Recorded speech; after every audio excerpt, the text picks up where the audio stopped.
And we are live. The countdown to kickoff is on week 14, National Football League. I am Gabe Morency, kicking it alongside Donnie, Rightside, looking to put you in the winner's circles. The countdown to kickoff is on. Welcome to the SBR YouTube page and the closing line. So, you know what? It's kind of been an anticlimactic National Football League regular season for the most part, but business is starting to pick up. We've got some massive football games. Most of the games have playoff implications. A couple others don't. We've got a couple of games that I'm going to completely ignore on the show today. But we've got a couple of ugly football games, and I think there could be some value on the underdog. I've already clicked a couple of plays, couple of props that we'll share with you on the program. Let's bring in Donnie right now. Donnie, Rightside, steps up. What's going on, Donnie? Hey, fresh off the snow yesterday in the Army-Navy game, was able to pick up a little bit of a +3 winner here on a couple videos we did at SBR. We talked about it also, Gabe, on your show as well. Do you know toughness of the Army team? Got the cover last night. But today, Gabe, I'm looking forward to it. I mean, you're right. Your introduction here is spot on. There are some football games that are going to decide playoff spots, seedings, and a lot of heading down the stretch in those last 3 to 4 weeks here in the NFL. I'm excited for today. A couple really good games, not only to bet on, Gabe, but actually to watch in the National Football League, which at times is a rarity. Yeah, specifically, we got the Betcast tonight, the Sunday night Betcast with me and Big Man on campus. It's fucking torture, Donnie, all right? You get like a $200,000 bonus for this shit, man. You can take the Sunday nighters and send this shit to Gitmo. You don't need to waterboard anybody. Just put together a montage of fucking Sunday night football games. But the Ravens and the Steelers tonight, massive football game. You and I have been talking about this, about how it sounds crazy, but Steelers might have a bigger game next week than they do against a division rival this evening. So, yeah, let's jump right in here, Donnie, because, you know, yesterday you talked about the Army-Navy game. I was all over Army, loved Army, and we're starting to roll the dice a little bit more. And I tell you what, here's the sponsor plug. Of course, give us a thumbs up, guys, and to support the free videos that you guys continuously get and the free content and winners that you get from SBR. All they ask is that you bet at the sports books that are on their website, give them credit, click their links, etc. And one of them is UWager. Yesterday, Donnie, UWager were offering Army to win the football game in between 1 to 6 points at +350. I +350. I 1 to 6 points. I liked Army to win the game. I didn't think Army were going to blow them out. I don't like the term free money, but it was a pretty solid play at +350. So it's nice to hit Army on the points. We lost rolling the dice with the over, but we hit that nice +350. And I'll tell you what, UWager has a thing, guys, called the Prop Builder. It's the only sports book in the world that fucking has this that I know of. They just invented this, essentially. It's the Prop Builder. So, like, you know, like every team, every game, there's going to be props. So, like LaShawn McCoy today, the prop is over under 76.5 rushing yards. So with the Prop Builder, though, you can name your number. So, you know, you just pump it up. You know, all right, 76, let's go up. 78, let's go up. So LaShawn McCoy is going to run the fucking ball a million times today. Okay? I click LaShawn McCoy up to, will LaShawn McCoy get 100 or more rushing yards today? +134. All right? +134. Alex Smith, will he throw for 300 or more yards today? +162 on the Prop Builder right now. Last time Alex Smith threw for 366 yards last week. Last time he played against the Raiders about a month ago was 31-30. He threw for fucking like 334 yards or something like that. This Prop Builder is fucking awesome, but I'm going crazy, Donnie. I'm fucking clicking away, man. I like all these. They're like teasers. They all look good. Yeah, no, take the value. By the way, Gabe, props last week, one of the later picks that you brought up with one of your props, which was a stone-cold easy one, was Marshawn Lynch. What was it, 62 or 64.5 yards last week? And, yeah, the first drive, Gabe, what is it, a 52-yard touchdown right off the bat? We love that play. That was awesome picking that out last week. That was a nice one. Yeah, it's 60 yards basically halfway through the first quarter. We have to sweat it out a little bit, Don. You didn't get the ball again for like a couple of minutes. No, you're right. But on the outset of it, we just let, like, before you could get the first update, he was already in the end zone. I was like, damn, Gabe's looking good already. Oh, yeah. No, the props are nice. You know, the props can be a real nice, I call them an insurance policy. You have to be careful, though, because also last week, I ended up putting like fucking $375 on Adam Thielen to have over 5.5 catches, and he got stuck on 5. I lost the prop bet. And when you're betting like 375 on a fucking wide receiver, it was anticlimactic for me, Donnie, because I had the Minnesota Vikings. They won the game, but I lost nearly $400 with fucking juice on a prop. So it ruined the game for me. I don't want to go too crazy with this shit. Like I put $100 on McCoy today at plus 134 to rush for 100 or more yards. I dropped 100 on Alex Smith over 300 yards at plus 162. We'll kick the tires on a couple of more, but I got a lot of props for you guys. We got some weather updates, but let's jump in, Donnie, and talk some football. Let's do it, man. All right, let's start off here. Rotation, dear God, for the love of God. I like you, Wager, but... Yeah, rotation's a little bit jacked up this week, Gabe, as you notice, because a lot of these flexed games still stay on the card, and you have those like 1 o'clock games buried at the bottom. It's kind of interesting. Me and Big Man on campus got into a very interesting debate the other night, Donnie. I don't know if he told you heard about it. No, what's up? I was talking about what started with college basketball, and I said how an East Coast team was playing one of these tournament games at like 1 a.m. or something. And then we started talking. So Big Man on campus doesn't believe that West Coast teams are at a disadvantage. So like with the start times and all this stuff. Except, he started busting out some numbers, and, the numbers actually the last few years, West Coast teams have done pretty good on the East Coast. I'm not going to dispute that, but I just think of this because you mentioned it. I think Seattle catch a fucking break that this game got moved back, Donnie. I think Seattle would have been a worse spot if they're kicking off in 53 minutes. Do you agree with that? I agree with that. I absolutely agree with that, because if you're looking even from a business standpoint, Gabe, I mean, when you have, daylight savings is 1 hour, you feel like you're hitting the head with a freaking sledgehammer in the morning when you're waking up, and that's 1 hour as opposed to 3 hours. But your body clock, these guys are also in the NFL. Same thing with college, humans. You're on that same body clock there where you're just not ready to get it going. You're waking up 3 hours early, Gabe, and they're not flying in like on Monday, so you get the jet lag out of the way. A lot of these teams are flying in late Friday night, early Saturday morning, so you have 1 day to get ready, and you're right. It's just, it's off. Do I lay a lot of claim to that? No, but it's something I actually really look into, yes. You have to. Like I said, I think they catch a little break, just like I believe that the Pittsburgh Steelers catch just a little bit of a break that they're playing tonight as opposed to right now. Because, you would figure what difference does it make if you're kicking off at 8:25 or 1 o'clock? It makes a fucking difference, all right? Time matters. Hours matter. Basically, if you're playing a 1 o'clock game, guys, you're getting to the stadium at fucking, 7, 8 a.m. type shit. All right? There's a big process, man. Fucking walkthroughs, fucking meeting in the fucking room, massage, this, therapy. It's a fucking production. All right, these guys don't show up like we do. Fuck. Oh yeah, you know what? I'm just gonna get to the stadium at fucking 12:15 and put my gear on. It's a fucking production from the team breakfast to the bus ride to the stadium. So if you're playing one of these 1 o'clock games and you're an West Coast team, it's pissing you off, man. You're fucking up at fucking 4 in your morning, your body time, eating breakfast with the team in some fucking hotel at fucking 4 in the morning on your body clock. So if you're the Steelers, even that extra day. Like right now, if they're playing at 1 o'clock, they'd have to be in uniform right now. They'd be in the room going, oh, fuck, that Bengal game still hurts. It makes a difference. Right now, Steeler players is still at home, eating, kick back, maybe lying down in bed right now, resting, thinking, oh, fuck, I got to go through this again right now. These hours count. I really believe this. But anyways, let's jump in here right now. Let's start off with a football game. The Detroit Lions and the Tampa Bay Buccaneers down to a pick 'em right now, Donnie. Over under 47.5. So the mainstream media suck. That's why people are watching you and me right now.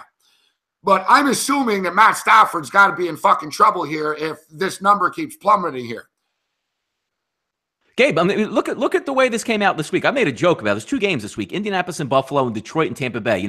There's not that many NFL games. Usually, the some of the odds makers will put it out, Monday, Tuesday. Even if there's a quarterback problem, Gabe, you'll see it by like Wednesday night with some games start to appear. Those games were coming up as of yesterday, and you're right. And the thing I always get a laugh out of, they show Matthew Stafford coming on the football field today, Gabe. What is he doing? Holding the football in his left hand with his right hand tucked in his pocket, heading into Tampa Bay like it's 32 or 25 degrees down there. He's got to keep his throwing arm warm. Something is going to give in this football game, because if you're asking me, who last week Matthew Stafford saying, I'm going to go get x-rays Monday, I expect my throwing hand to be broken. It slowly got better during the week, but he didn't even throw till Friday. So now you're going to ask me to put money on a team that's probably out of the playoffs with a quarterback that is going to have, grip problems on the football. No thanks for me in this one, Gabe.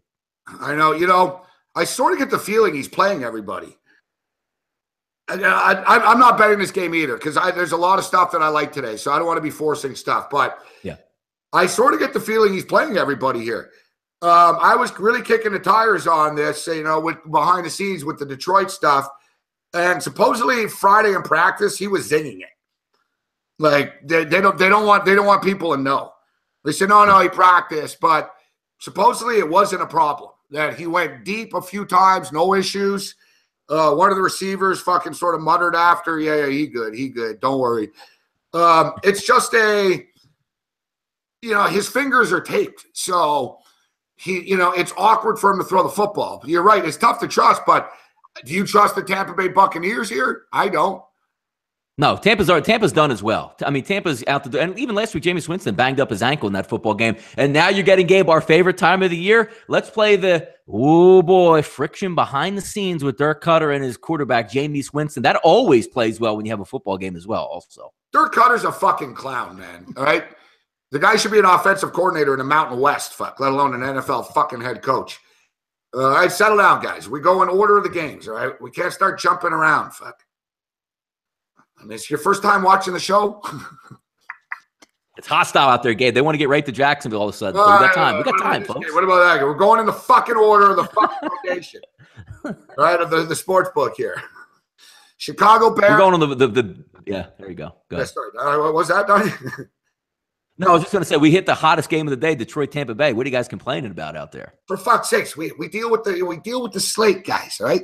Chicago Bears to the Cincinnati Bengals. Down to 6 right now, and I guess 6 is a key number and a key word because the Cincinnati Bengals will be without 6 starters. My math isn't very good, but you got 22 starters on a football team. We're talking about 25% of your football team is out today. You're coming off an emotional bloodbath in which your season's over. I know I've said this a million times, but Lou is probably going to be getting fired. They're not going to the playoffs. Now it's done. Like they realize it's fucking over. I'm reading the Cincinnati paper here, Donnie. No one's going to the game. They couldn't even sell out. There was over 10,000 empty seats on Monday night against the Steelers, and they're expecting about triple that. So there's 60,000. They're expecting about 35,000 people at the game today. So the people of Cincinnati have quit. The fans aren't going. And the Cincinnati Bengals are without 6 starters. All right.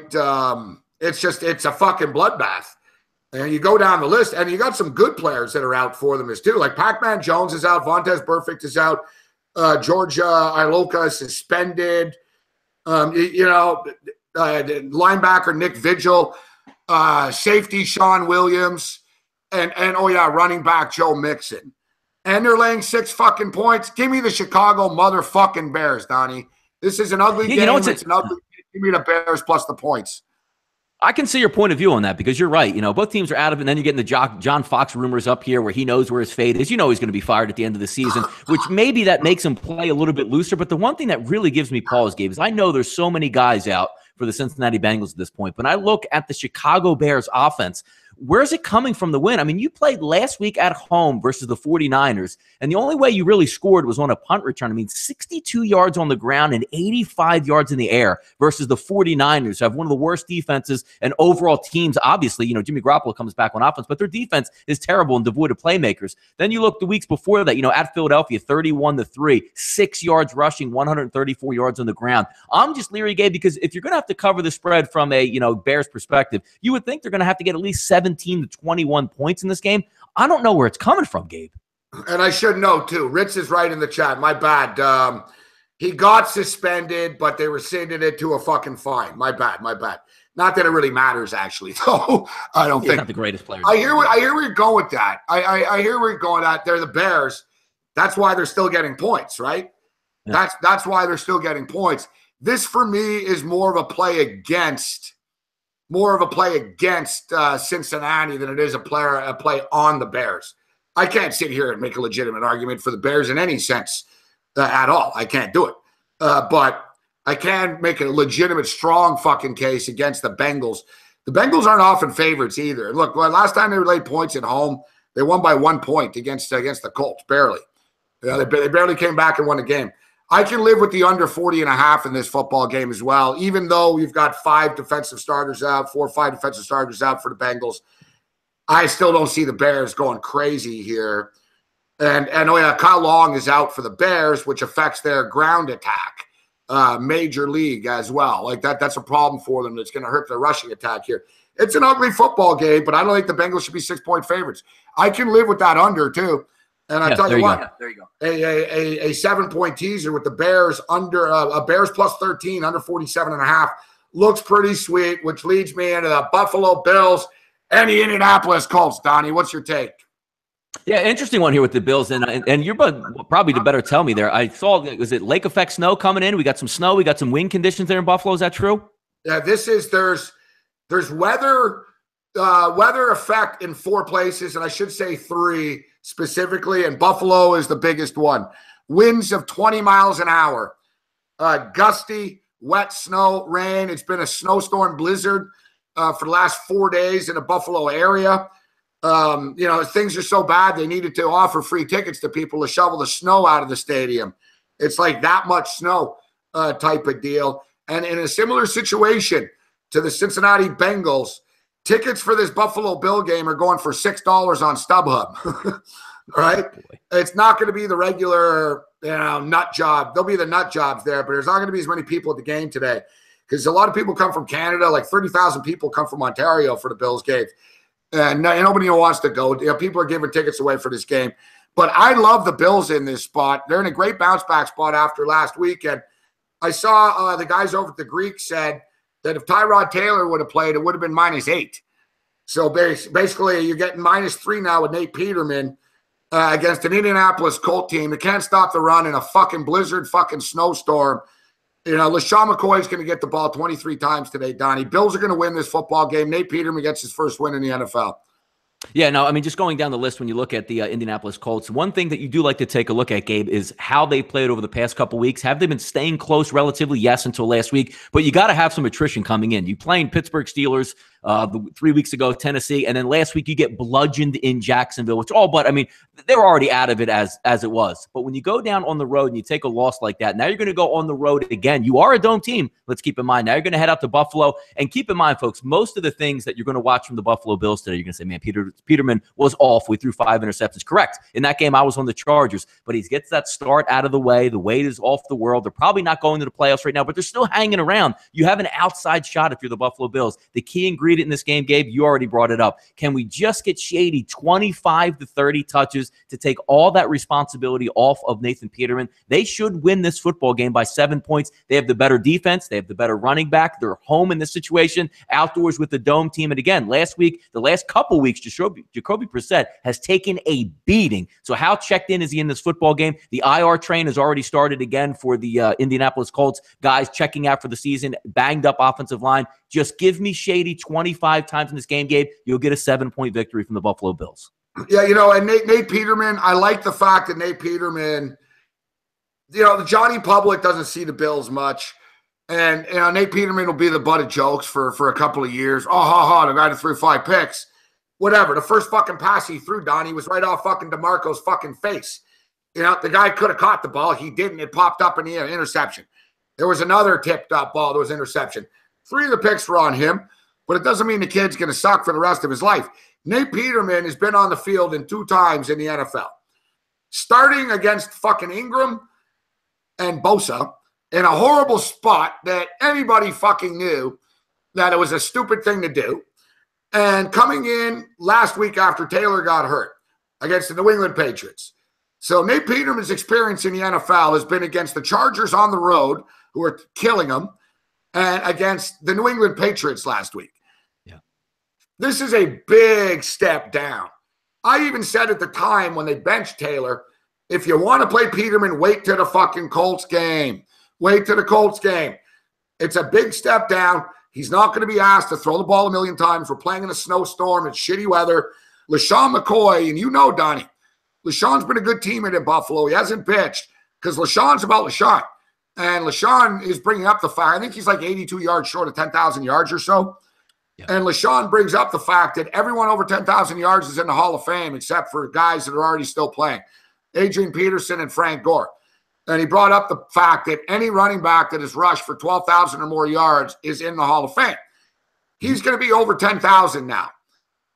He's running fucking hard. Every time LaShawn McCoy gets the ball, he's not running for the Buffalo Bills and, what's the Bills season? He's running for himself. And like I said, I played the UAger prop at the prop builder. They've got it at 76.5 over under rushing yards. I played this over 100 yards. They'll let you build it up.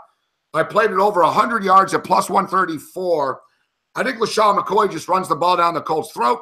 The Bills' defense played their ass off last week against the Patriots. They just couldn't stop Gronkowski. Unless Rob Gronkowski and Tom Brady are now on the Colts, I think we'll be fine. Buffalo Bills win a low-scoring game. I'm 17-3. 21-7, something like that. I think we got a low-scoring game. I like the under in the game, but I think the Bills win a convincing win today against the Colts. And like you said, Donnie, the Bills, they're not going to the playoffs. I'm not delusional enough to think they're going to the playoffs, but they're 6-6 right now. You win today, you're 7-6. They host the Miami fucking Dolphins next week. They're going to be 8-6. They go to the Patriots the following week. New England might have stuff clinched, and then they end with the Dolphins again. There's a legitimate chance that the Bills can finish 9-7. All right, that's including a loss to the Patriots. They haven't quit on the season yet, guys, and the Colts have quit. They're going to get fucked up in the snow today. Give me the Bills minus the 3. Give me the under, and it keeps dropping the under. Give me the under in the long field goal prop, and I love my long field goal prop to the over. Yeah. But it's 44.5. It's blazing wind in the fucking snow. All right? Give me the under and a long field goal prop. We're going to win that.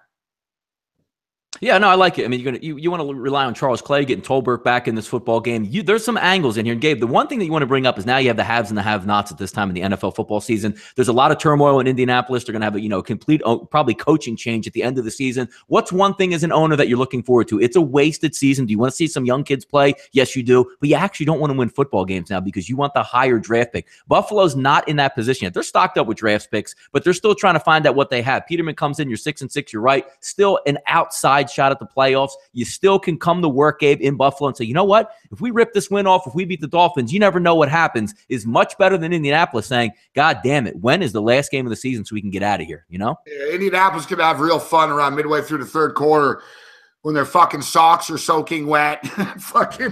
They're cold as fuck. They got a fucking jackass Pagano doing stupid shit on the sidelines.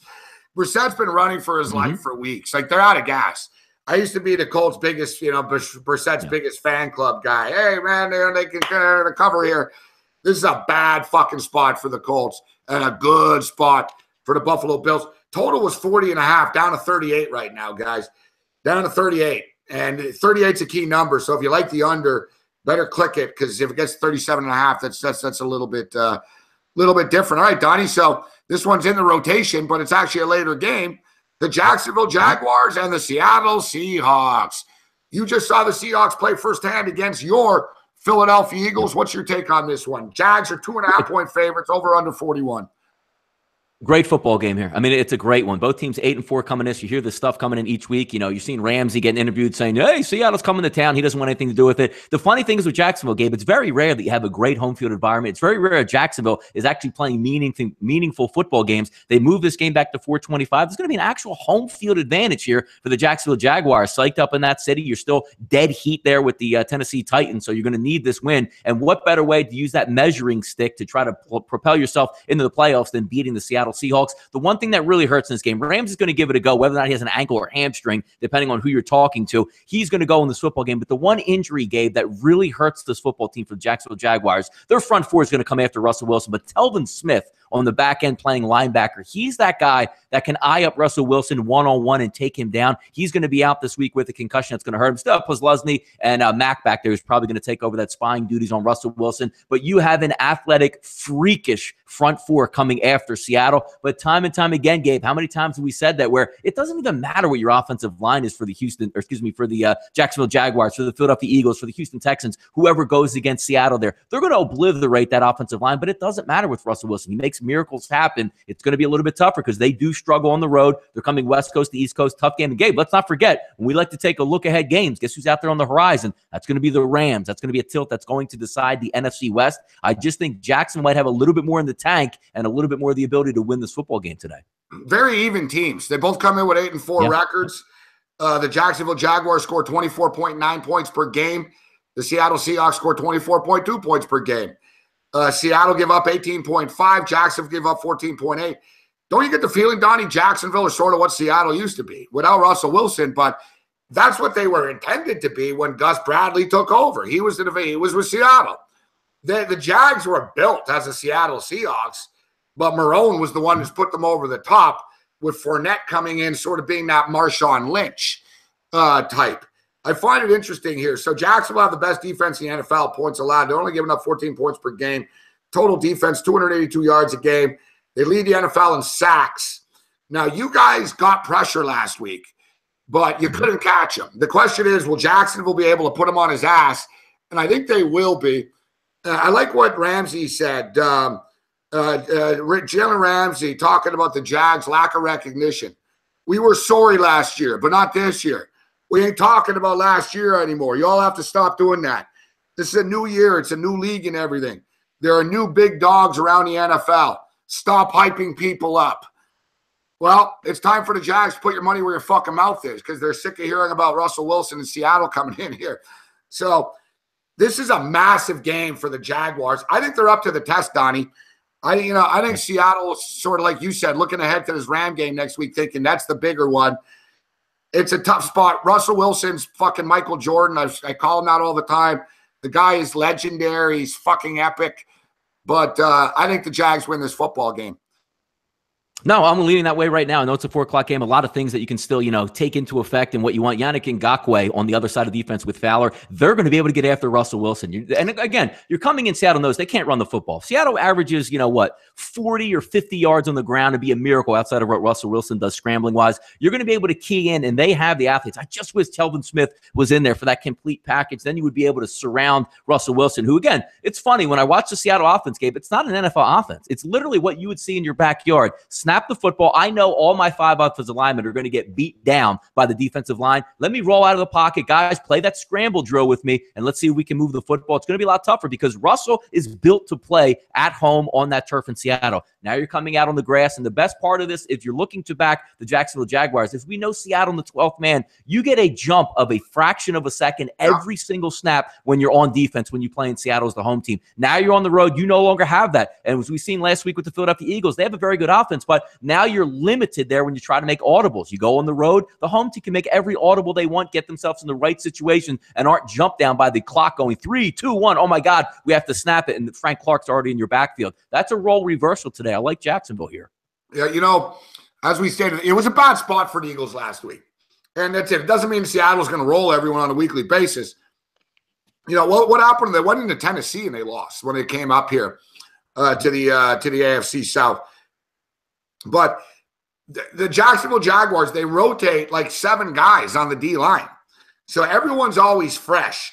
They're fucking nasty. I mean, let's be real. I don't mean this with any disrespect to the Eagles, but the Jags defense is on another level than the fucking Philadelphia Eagles defense is. It is. The Jacksonville Jaguars defense leads the NFL in sacks with 45. The fallacy about, you can run on him. You can't do anything on them. All right? The only thing is, can they do this against Russell Wilson? Can they do this in a big football game? Because they've been doing it all year. I think, yes, they can. I think Russell Wilson's going to be running around. He's going to get fucking killed. And, Donnie, there's a live shot on CBS right now. I don't know if you got a remote control. What do we got? Go ahead. They're in Buffalo. Look at the weather, bro.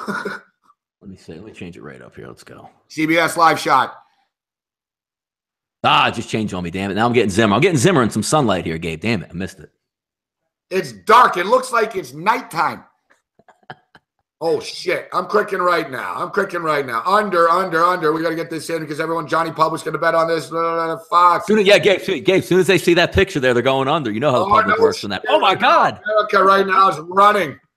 Running to their computers. Unfucking believable. Holy, look at this. Guys, it's on CBS right now. It's on, Donnie. What do you got? CBS Canada? I'm watching right now. I got a picture of the Vikings and the. I don't know. Maybe they got a bunch of pre-games going on. That's probably it. Yeah, you probably got the Bills pregame show. are wearing red. They're wearing red today. They can see them out there. Yeah.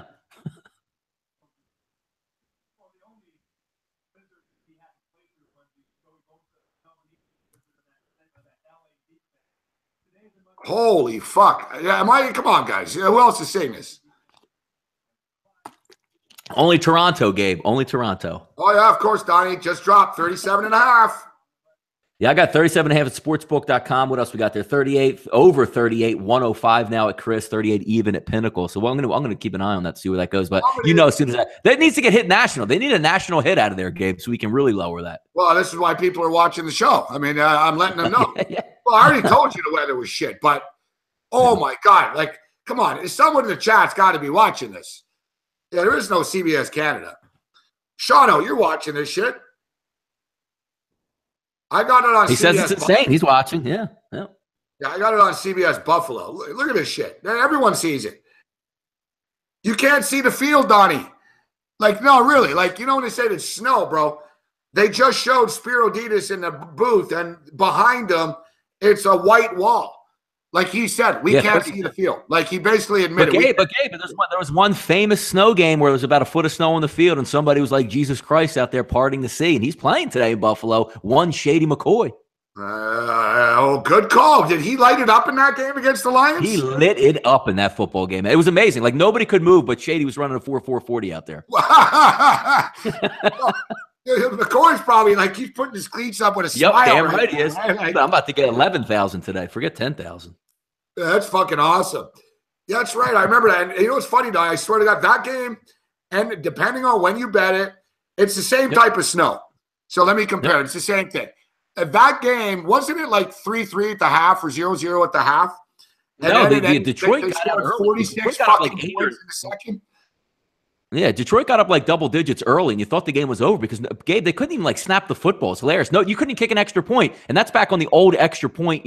We're kicking it from like 19 yards out. They couldn't even kick it. It was that bad in that football game. And all of a sudden, the second half, Shady McCoy just went bonkers where nobody could move except for him. It's kind of weird. It was almost like a computer glitch. Hey, like I said, guys, I got my LaShawn McCoy prop in. All he's got to do is run for 100 or more yards, and we get paid plus 134 from UWager. That's the UWager prop builder. Great stuff. Yeah, that's some crazy-ass weather. I'm liking that long field goal under as well. They're not going to try a fucking field goal in this shit. No. I'm going to get this in. Sorry, Donnie. So, all right, so Seattle, as I place this bet, we'll keep on talking, but I just want to stress, guys, the weather is terrible. All right, so Vikings and Panthers – it's actually snowing in Carolina, but it stopped snowing. But there was snow in Carolina and the South and Atlanta and shit this week, but it stopped. I saw them shoveling it off the field. So it's cold by Carolina standards, but it's not cold for football players. You know what I mean? No, I know exactly what you mean. Yeah, it's interesting, Gabe. They left this game at 1 o'clock. I mean, this is a monster battle in these two games. Usually like the primetime game or, flip it down to that late night spot. It's interesting that they left at 1 o'clock, and I'm glad because if he stacked up all these games at 4 o'clock, it'd be hard to watch each and every one of them. This is the game I'm looking forward to the most viewing-wise, Gabe, here, Minnesota and Carolina. Break it down. Start with it, man. We'll break this one down. Go ahead. What, Minnesota and Carolina? Well, I look at this football game. This game really reminds me, Donnie, the Thursday night game. As far as the scenario and the teams and everything, New Orleans Saints playing good defense, smash mouth, running the football down teams' throats, playing good ball. Desperate Atlanta Falcon team that are still pretty good. Saints go in there, kind of a flat spot for them, and the Falcons win in what was a must-win situation.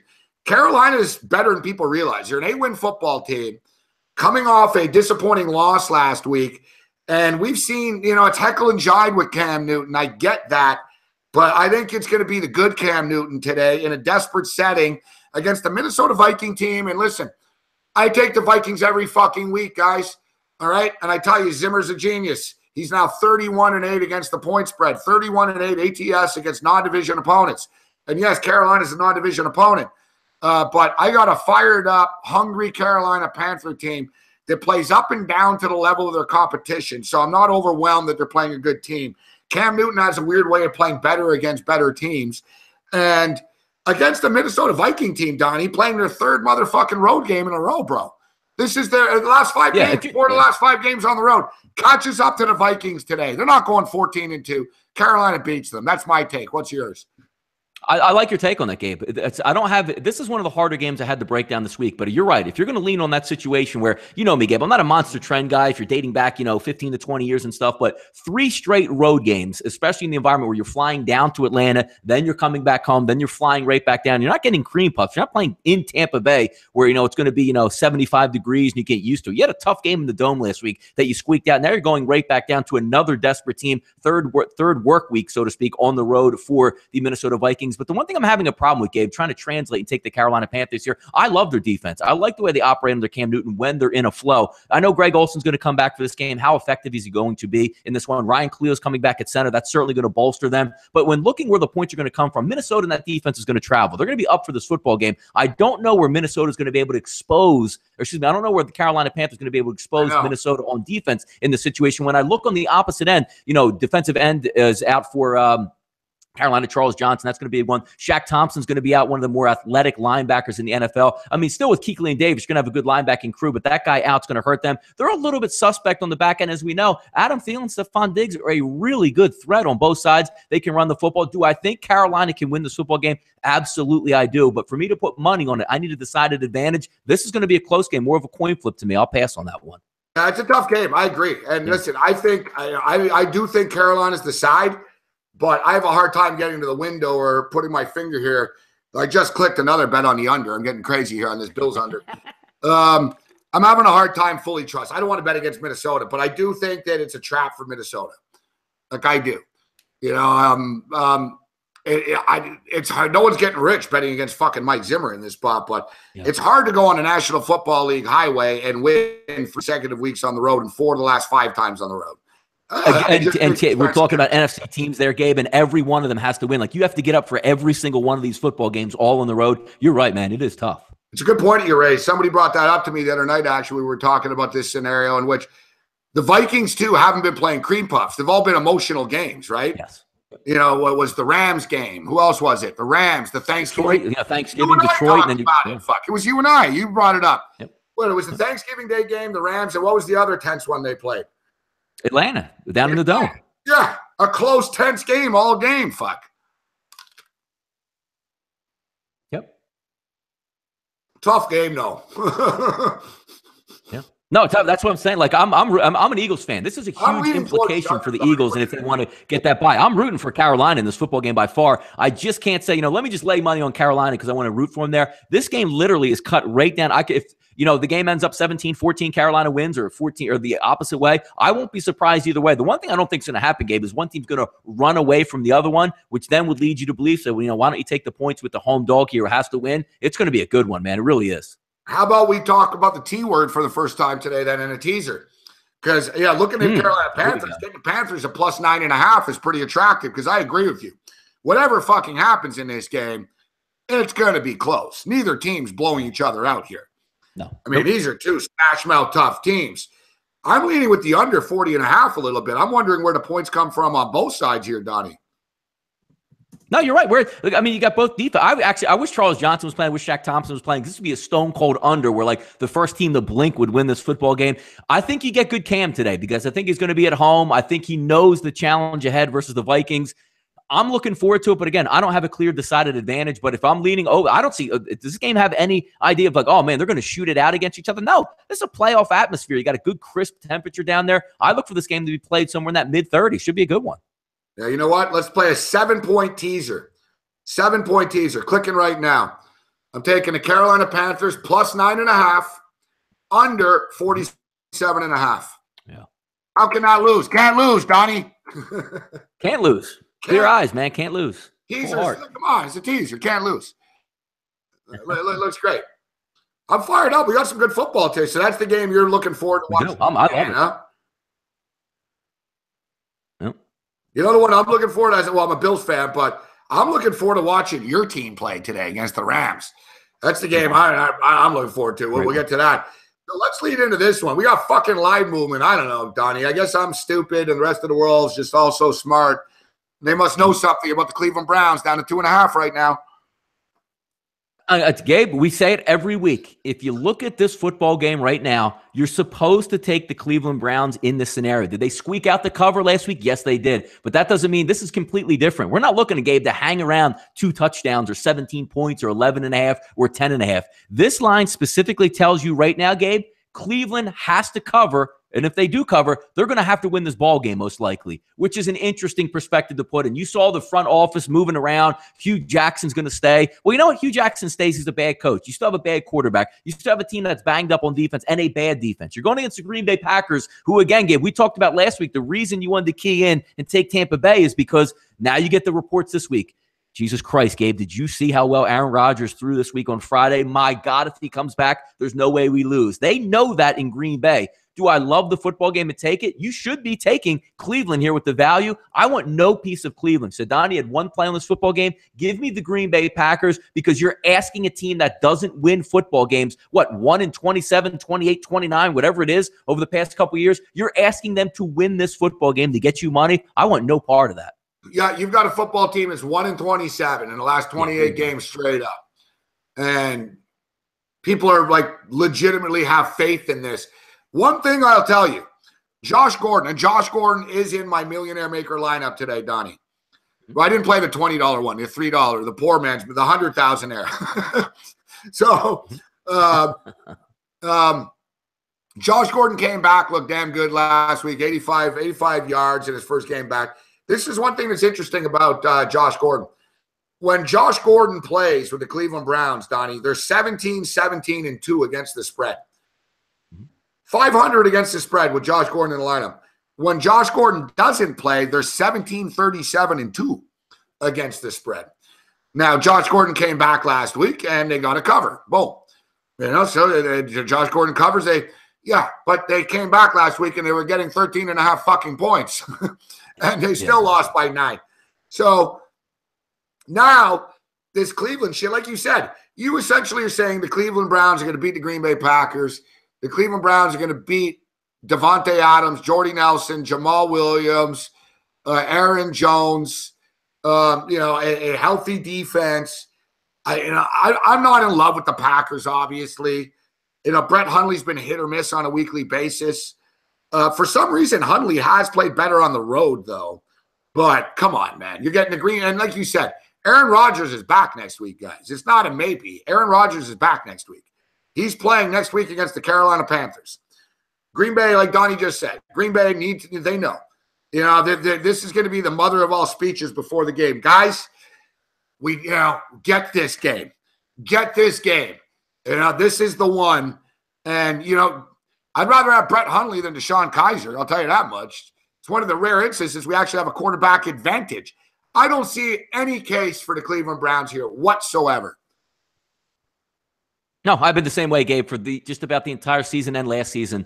You have to give me, again, last week, if you want to take the Browns getting 2 touchdowns, that's fine. You say, you know what, NFL game getting 2 touchdowns, I'll lean on it. And Gabe, when you're talking about what's at stake here, tell me this doesn't happen today in Cleveland. You know what I mean? They're milling around the locker room.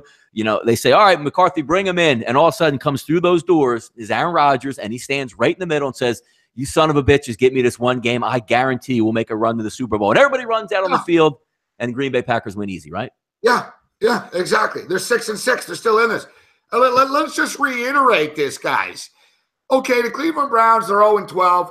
I don't give a shit what their straight-up record is. We all know good teams win, great teams cover. Yeah. Donnie, they're 3-9 against the spread, bro. It's not like Cleveland are some covering machine and they have a bunch of bad luck. They fucking suck. They suck. They're 1 in 27 in their last 28 football games. And they're magically going to win today. They're magically going to step up for Hugh Jackson. They're being outscored by an average of 11 fucking points a game. They score 14.7 points per game. They give up 25.7. They're a terrible fucking team. I like the Packers, all right? No, I can't argue. I can't argue with you, though, because, again, Gabe, it's simple. It's simple points for me. A team that doesn't know how to win stinks and has a head coach that can't teach them to win and a quarterback that has no idea what he's doing and makes bad plays. I'm not laying my money down or anywhere near that at this point. And again, right, Gabe, you're right. It's not like Cleveland has 4 or 5 wins saying, hey, let's just get on a roll and get hot and carry this in the next year. They don't even have a win. What's the point? I can't lay my money on that team. Yeah. Winless team, they have to beat the Green Bay Packers on their field. All right. Like, they're not playing the Colts here or something. Like, the Packers don't completely blow. Now, we're talking about weather. I don't know if anybody lives in Cleveland in the chat right now. I know we do. Matt H is in the area down there. I know we do have some guys if you guys are around, but this is another one, Donnie. I mean, Buffalo and Cleveland are pretty much the same thing, right? The mistake by the lakes and Lake Erie here and Lake Ontario. Bad weather in Cleveland as well, Donnie, and a similar total, 38.5. Do you see points in this game? I don't. And I never bet the unders in these long field goal props, but they're talking about winds of 20 miles an hour in this Cleveland game. I don't see this game being a track meet between Brett Hundley and Kaiser. You mentioned it, Green Bay. McCarthy's going to coach his ass off here, do whatever it fucking takes, run the ball, eat the clock, get it out of here. You're buying time till fucking Rodgers gets back. You're just looking at the clock. Daddy's home soon. It's one of those. We're eating dinner soon. We got to get through this. It's 38.5. I don't think Cleveland are going up and down the field on a Packer defense, especially in the snow and shitty-ass weather. They haven't shown a live shot, but I know the weather is pretty much identical in Cleveland. I like the long field goal prop under in this game as well. I just don't see a long field goal attempt. 38.5, Donnie. I'm leaning towards the under in this game.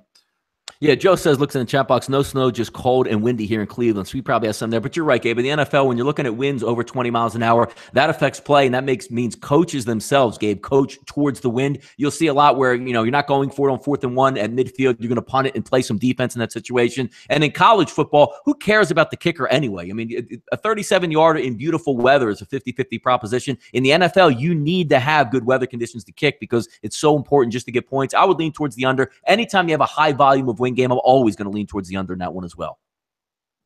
All right. Let's move on. I just got my bet in on the I'm betting a lot today, Donnie. You're up, baby. I'm clicking away. I'm clicking everywhere. I put my money where my mouth is. Yeah, absolutely. I'm not one of these guys who just throw shit out there and then after a while, I didn't bet that. Yeah, I don't care. I didn't have anything on that. Yeah. All right, this next game I don't like, and I'm not betting unless you're going to knock my socks off here. San Francisco and Houston. Sell me, Donnie. Houston, Texans, -1. Yeah, San Francisco +1. You cashed the ticket. You were on the Niners last week. Are you going back to the well this week? Mm-hmm.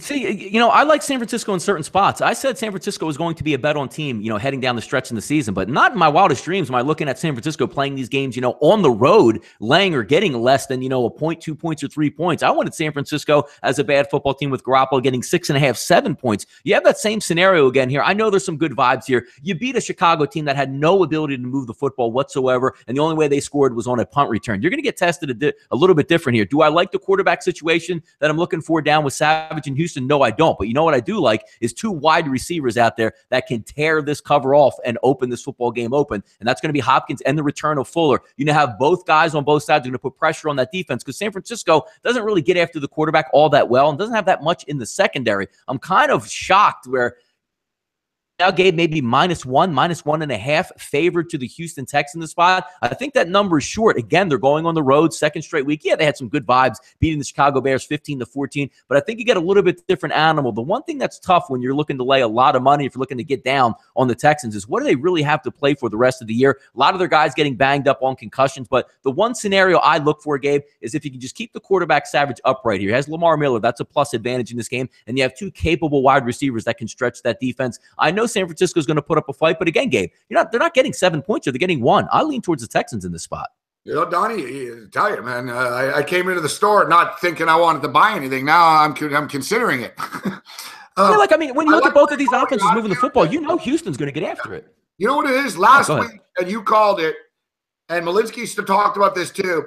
Before, when San Francisco, were starting Beathard and shit, they clearly didn't care about winning. Right? And all year, they didn't really care about winning. We got a new coach. Don't worry. A new GM. Building for the future. Everyone chill out. It's all good. All that goes out the window when you get Garoppolo. And if Garoppolo's on the field, you're not out there to lose with Garoppolo. Last week with Garoppolo's first starting, you called it, Donnie, and props to you. That was a big game for them. They wanted that game. They were taking the field in practice that week thinking, damn, we're being coached to win. We're going to the Bears. We think we can win this game. This is real. Yeah. They got that win under their belt. Not the same desperation this week, is it? Going against the Houston team. And as you stated, from a fantasy perspective, I think DeAndre Hopkins is going to murder these guys. And, yeah, you know, San Francisco back-to-back road games. They got that win under their belt last week. They got a home game coming up next week. That'll be the one where they want to win. Garoppolo's first home start. Sort of pick your spots with San Francisco. I like where you're going with this. Yeah, I mean, Fuller coming back is a huge deal. I mean, you saw last week with DeAndre Hopkins and the week before with the Ravens. He's a one-man wrecking crew. Like, you go against good defenses, Gabe, he burns everybody. And you have Will Fuller on the opposite side. It wasn't an ankle, Gabe. It wasn't coming back from a knee, a hamstring, or a head injury. He was rib injuries. What does Will Fuller do well? He runs in a straight line really fast. Those ribs aren't going to come into play. I think they're going to open up. And again, Houston's at home here, Gabe. Win by a field goal. They have more talent right now than the San Francisco 49ers. Go with Houston in this one. Nelson Reynoso, football, wings, and weed. Oh, that's a good day. That's not bad, Nelson. I can't. Yeah, that's a good combo. Just make sure you can stay awake for the day. Yeah, that's a good one. Football. Yeah, you might got to get a Red Bull in there, Donnie. Right? Football, wings. Yeah, a couple of them. Yep, have one of my monsters back here. Sure thing. I like that. I saw a movie the other day, actually, Deja Vu. Denzel Washington. It was Buddy was in the ATF, and Buddy said to him, he goes, well, you can never have too much alcohol, tobacco, or firearms. That was a good line. All right. So this is normally where we get to our best bets, Donnie, but quickly, Eagles, Rams, man. I'm looking forward to this game. I'll send you hold on, Gabe. You saw it, Donnie, but on SI. That Giant game first at 1 o'clock before we get to the Eagles. We have at halftime. We can hit that game. Yeah, I was going to say on SI, they followed the Eagles all week. It's good shit. But we'll break down the 4 o'clock games at halftime, guys. So Giants, Cowboys. You and I talked about this earlier in the week. I haven't changed my mind. This is a fucking game for the Giants. I'm on the Giants plus the points. There we go. We'll go ahead and this one. I gave this play out on, I believe, Thursday in my premium clients. I'm going to give it out to you guys as well. I'm all over the Dallas Cowboys in this one. I'm going to break this game down so we see what's going to happen. Donnie, your mic's cutting in and out. You might have to unplug it and plug it back in. Happened to me last night, too. I don't know. It's fucking Google Hangouts or shit. I don't know what it is. All right, Donnie will be right back in here. Listen, the Giants got their coach fired. They got the GM fucking fired. They're showing the Bill Stadium. Fuck, it's bad in there. They got everyone fired. They got the Capital City goofball fucking quarterback back now with Eli Manning. It's, this is a response time. And I tell you what, the Dallas Cowboys, I know they have Sean Lee back, but even if the Dallas Cowboys win this game, I don't know if they win by 4 points. It's a division game. It's a pride game. The Giants haven't played with a lot of pride this year, evidently, at all. We've seen this. Yet, McAdoo is a terrible coach. I get it. Yeah, but at the same point in time, McAdoo was the one there for them to take the blame all the time. You know, the media and the Post and the Daily News really didn't attack the players all that much until that San Francisco game. For the most part, they were attacking McAdoo and they were attacking Reese the whole time. So if you're a player right now in the room, you got to look at yourself in the motherfucking mirror and say, you know what? Well, it's not McAdoo's fault. He's not here anymore. You know, it's not Jerry Reese's fault. He's not here anymore. It's up to me to step up and make fucking plays. So I think the Giants will respond today. I know the same with Spagnuolo. Spagnuolo comes in here. Spagnuolo could potentially be the coach of his team in the future. Depends. You know, they can either quit, get a new GM, new coach in here and clean house, or the guys can suck it up and play hard for the next month, Donnie. Cowboys, Giants, Donnie. Yep. No, I'm opposite on you, Gabe. I'm all over the Dallas Cowboys this one. I paid a little bit for it, -3, -127, but I see it at 4. Some lines creeping to 4.5. I love the Cowboys in this situation. I can't understand. You know, I know that the coach has been fired. McAdoo's a nut. Now you have Spagnuolo in there. Eli's coming back. Those feelings last for like one play. When Eli drops back to pass and realizes I have no offensive line, I have no running backs, I don't have any wide receivers, and I'm really relying on a rookie tight end. Cowboys, you have Sean Lee coming back, the one guy that means anything on that defense there. If I want a cold weather football game, I want the team that can run the football. That's going to be the Cowboys. If it's a cold weather game, I want the team that has the better offensive line. That's going to be the Cowboys. If it's a cold weather team, I want the quarterback that can scramble and make some plays in windy conditions with his feet. That's the Dallas Cowboys. I don't want the team Eli, hey, I'm coming home to start. It's going to be a lot of fun. Check the record. The Giants are out of it. The Dallas Cowboys are still playing for a lot. They have some things coming back on the horizon. It is a cold weather football game at Giants Stadium, and it's an NFC battle Seattle is going to be tough. Yes, it is. But I don't see any way that I can back the New York Giants in this situation. They have no linebackers back there. The better wide receivers are with the Dallas Cowboys. The Cowboys should be able to do whatever they want on offense versus the Giants. I don't know where the points come from for the Giants, which is a weekly scenario. You have Sterling Shepard out there who's going to play in this game. It's freezing cold out there. He's got a hamstring injury. Don't be surprised if he checks out before the half. You have one player on that offense, which is Evan Ingram. You're going to have to score 20 to 24 points to cover versus the Cowboys today. I don't see it. I have the Cowboys by at least 7 points in this game.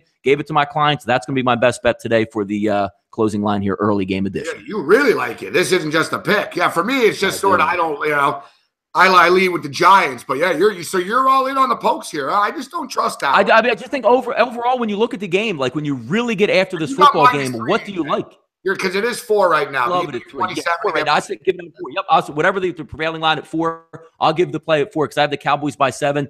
I know Eli. Again, it just gets back to Eli. Yeah, let's have a lot of fun, but Eli doesn't have any weapons here. Didn't we already see this in the first game of the season against the Cowboys where they scored 3 points out there? I mean, Eli is not like, oh my God, Aaron Rodgers is coming back. I actually think they would have a better shot in the cold today with Geno Smith than Eli behind center. He sacks himself out there, so I'm going Cowboys here.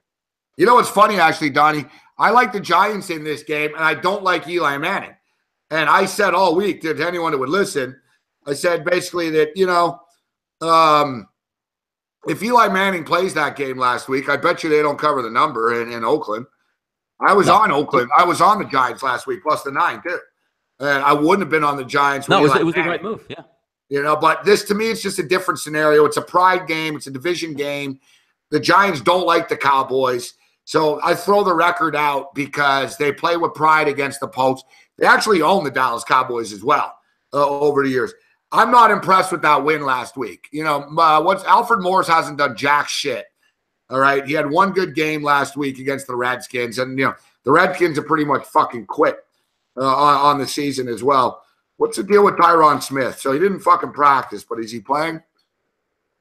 Smith? No. Tyron Smith is playing this football game. I didn't get the latest updates, but he was supposed to be playing all along. I know a couple of guys like Skandrick and all would be out of this football game, but I believe he's active. And so is Lyle Collins. Didn't practice that much this week, but he was supposed to be active as well. I didn't see the final list once we came on, though.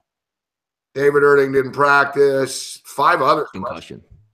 Yeah, they're banged up. And like you said, I know the Cowboys are sort of playing for something, but I think they know deep down inside they're fucked. And the other thing, too, I like to look at here is when you usually have this New York crowd, they're usually fired up, Gabe. These fans bailed out, and there's no faster, bandwagon fans in the Northeast than the Dallas Cowboy fans. They snapped up those tickets there for the Giants the same way when the Eagles play them next week in the Meadowlands. I don't know how much of a home field advantage you really have with the Giants at this point because they all sold their tickets. I can't disagree. We didn't get to the Chiefs and the Raiders. This is an earlier one, right? Oh. Chiefs-Raiders. I like the Chiefs, but the line's climbing up here. Yeah, no, I'm not saying the same way. It's in this game, Gabe, I didn't make a wager on it, but it's Kansas City or nobody for me. As the week went on, I started feeling the Oakland Raiders a little bit more, but I'm not backing the Oakland Raiders by any stretch. Give me the -4, -4.5. I would lean on the Kansas City Chiefs in this one. Best bets, Donnie. What do you got? I'm going to stick with just at 1 o'clock here, and we'll go with the prevailing number there. -4 for the Dallas Cowboys in this situation. I have a couple more plays that I like a little bit better at 4 o'clock, but for 1 o'clock, I'm laying the wood there on my Dallas Cowboys. How about that as an Eagles fan? Motherfucking Buffalo Bills. Money's pouring in up to 3.5 right now. Totals dropped to 37 at some spots. It's getting crazy. All right, the Buffalo Bills are going to win this game. I like it at 3. The 3.5 is a pain in the ass here. But my best bets, early bets here. Chicago Bears plus the 7. All right, I got it when it was 6.5. We bought a half point. We got it up to 7. New York Giants are now up to plus 4.5. I'm going to disagree with Donnie. I'm going to roll the dice with a Capital City goofball and the New York Giants at plus 4.5. I do think the Lions beat the Bucs, but I'm not betting that game. I love the Packers to beat the Browns. I'm fucking hammering the Bills at -3. And we're hammering the Bills-Colts under 38. And we got a little play on the under 38 in the Packers-Browns. And I played that teaser. Carolina Panthers plus 9.5, under 47.5. I can't wait to halftime and break down that Rams-Eagles game with you. No, I'm looking forward to a lot of good games today. We'll see what happens here. And I should have gave out, but it's too late now. Most people already checked out that Houston game. I really do like that Houston game, -1, -1.5, but we'll leave that out. I'll roll with the Cowboys here, Gabe. We'll have a lot of fun. We'll see if some of these weather conditions come in. And again, folks, tune in at the half, man. We're going to be spitting out some winners as well. We'll have some fun today. You're damn right. And I just went really click cap. Well, how much did I click? I just clicked about $1,800 in action. So I would have clicked more, but I only have so much in my account. So I better stop clicking. Otherwise, I won't have halftime money to bet. But great stuff, guys. Thanks for tuning in, everybody. We'll see you at the half, Donnie. All right, buddy. See you later. May the winners be yours, guys. We'll be here at the first halftime until the last game is off the board. Other than that, you're on your own. May the winners be yours.